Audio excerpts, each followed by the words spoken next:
What's up guys, good morning. So I didn't record yesterday when I got these glasses, but yesterday I finally got in the mail. These glasses are from a company called Felix Gray. And what these glasses do is, you know, the light that your computer screen and your phone, your TV, all these screens, they produce the blue light, and it's very damaging to your eyes. Well, over the years I've been using something called Flux. Flux, some of you probably heard of it. It's a software that makes it so when it becomes nighttime, your screen turns orange. And the purpose of your screen turning orange is so it doesn't really produce as much blue light onto your eyes, and the blue light causes strain, so it's going to strain your eyes a lot. Your eyes are going to get, they're going to hurt over time. And I've had a big problem with this, and Flux has been helping me, but it still doesn't protect your eyes against that light that is necessary to hurting your eyes. So this is a solution. Felix Gray, they've created these specific lenses that completely block that specific light that damages your eyes. Of course, you can still see everything. It just stops that harmful factor of the blue light. So for those of you out there who work full-time from your computer like myself, you definitely want to get your hands on these glasses. I'll leave a link down below. Unfortunately, they don't have an affiliate program, but I know there's going to be a lot of people out there who are interested in this, because there's people out there who are always on their smartphone. They're on it 24/7. People who are on their computers 24/7, playing games 24/7. I definitely recommend you get your hands on these glasses. You have the option to get prescription ones or just regular non-prescription, and it just protects from the blue light. I just got that one where it just protects you from the blue light. So if that's you, if you don't have prescription glasses, then great, perfect. Get yourself that pair and protect your eyes. Other than that, big question a lot of people asked me was, what was it like when you made your first $100,000 as an affiliate marketer? And I want to say this again, I am an entrepreneur at heart. So I'm an entrepreneur that utilizes the industry of affiliate marketing to grow my wealth, make my money, grow my business, everything like that. As an affiliate marketer, making your first $100,000, man, I remember when I checked my account, and over time I checked the total amount I've made as an affiliate marketer in just a few short years I've been an affiliate marketer.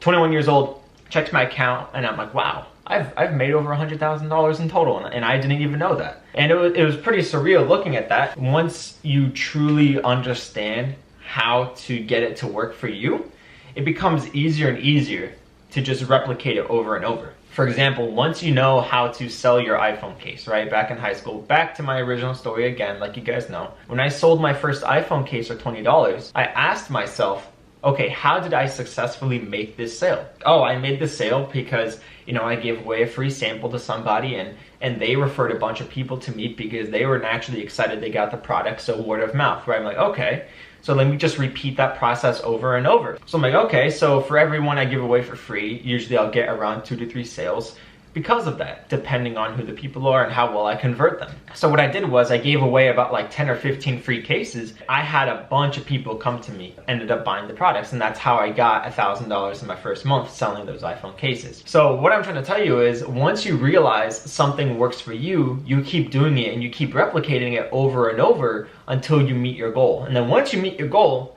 it's funny because you'll realize that the process that you're going to go through to make your first $1,000, it's generally going to be the same process to make your first $10,000, but you're just scaling it up. It's the same thing. Remember, you want to keep everything you do very simple, and making your first $10,000, which I went over in one of my other videos, making your first $10,000 specifically in MCA, right? You got to have a system that you can give the people and they can replicate. That goes the same thing for anything you're doing in business. For example, right now, Amazon, they have this new thing going out where if you want to start your own business with Amazon, you can pay $10,000, kind of like a franchise, right? But this is actually very affordable. I say very affordable compared to what it would traditionally cost you to start your own business, especially a brick and mortar store. If you want to start a franchise with Starbucks, Pizza Hut, we're talking a few $100,000. But with Amazon, you can start your own franchise of delivering Amazon Prime packages. So you can start for just $10,000, right?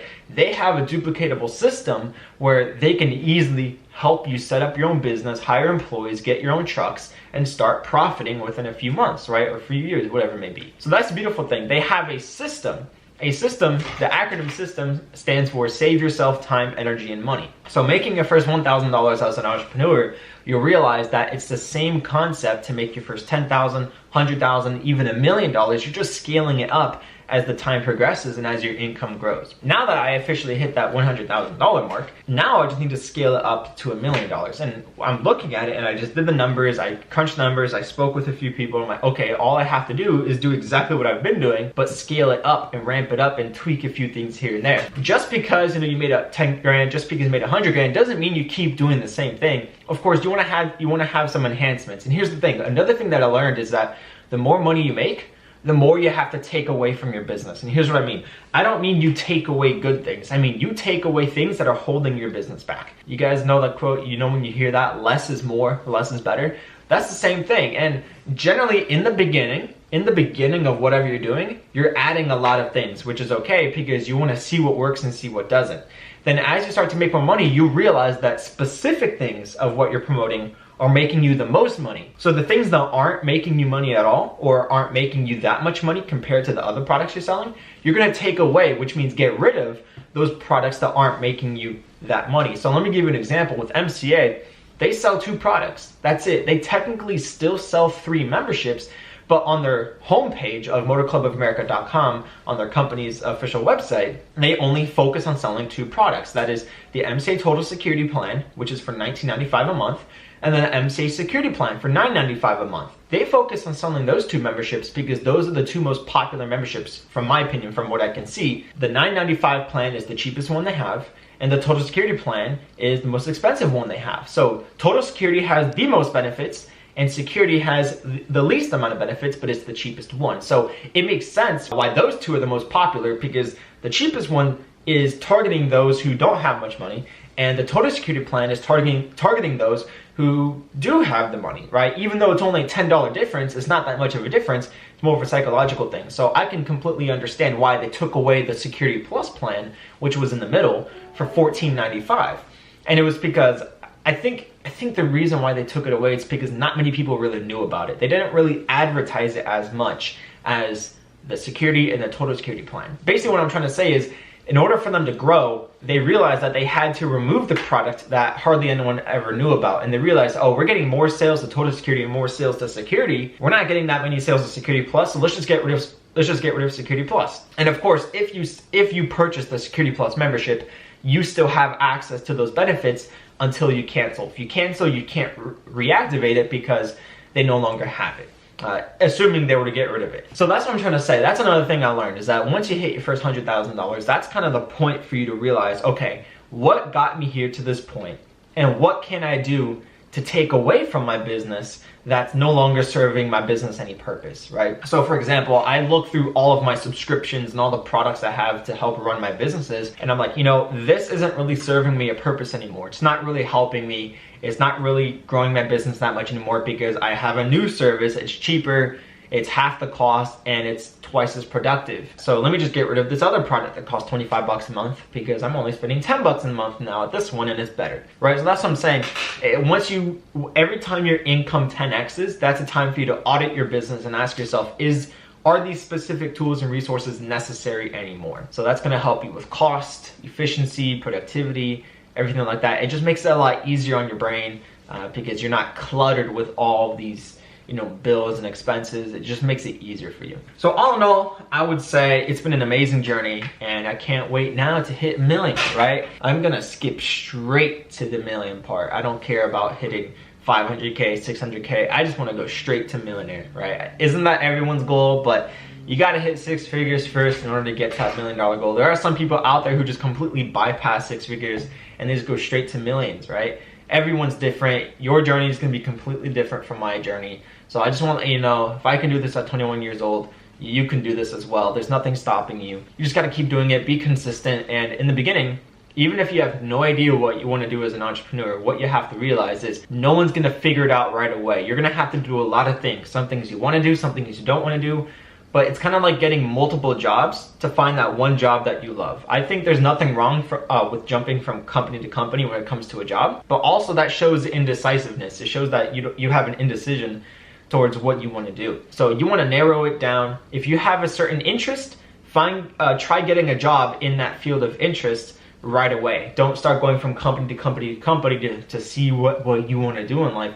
If you're interested in something, find a way to get that specific job you want right away. And then if that job ends up not being what you wanted, at least you tried, and now you can look for something else. So yeah, just get into what you want and go from there. And that's my opinion. But I also think there's nothing wrong with company hopping, because at the end of the day, it's kind of like dating. Just because one relationship didn't work out, that doesn't mean that you should stop dating. You can't determine if something's gonna work for you or not if you just give it 1 week. If it wasn't from my mom, what happened was when I got my lifeguarding job, she told me, hey, before you quit your job, if you were to ever quit your job, before you move on to something else, work there for at least 1 year so you can determine whether or not it is actually for you. Think of it like a relationship. There are a lot of times where there are, early warning signs if something isn't gonna work out for you.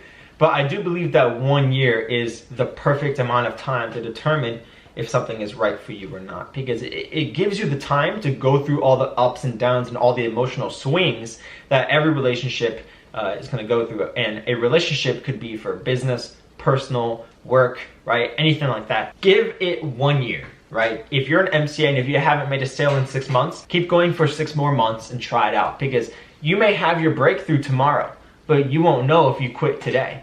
If you quit today, maybe next week you might have blown up and become the next big top earner, but you wouldn't have known that because you quit. So don't quit. Give it some time. Give it at least 1 year. And when I say give it at least 1 year, I don't mean just join a company and don't do anything. You have to work every single day and figure out what method of promoting works for you. So those are my tips, my short, sweet, to the point tips of how I got to where I am right now and how you can do it as well. It's just through consistency and just realizing that it's not gonna happen right away. Give it at least a year. And the more money you make, take away more from your business and narrow it down to the few things that are making you the most money. And then over time, you can start scaling those specific ones and add on top of those products that are making you money. Basically, you're just enhancing what is already making you the most money. Don't keep adding unnecessary things. The only companies that can really add unnecessary things are companies like Amazon, right? Because they sell a bunch of stuff. It doesn't matter what they add, they're gonna sell it. So that's what I'm saying. If you're a company, if you are promoting something specific, don't keep adding on other products. Add enhancements to those specific products, because those products are already selling. Just add enhancements that your customers already want. It's kind of like Simplora.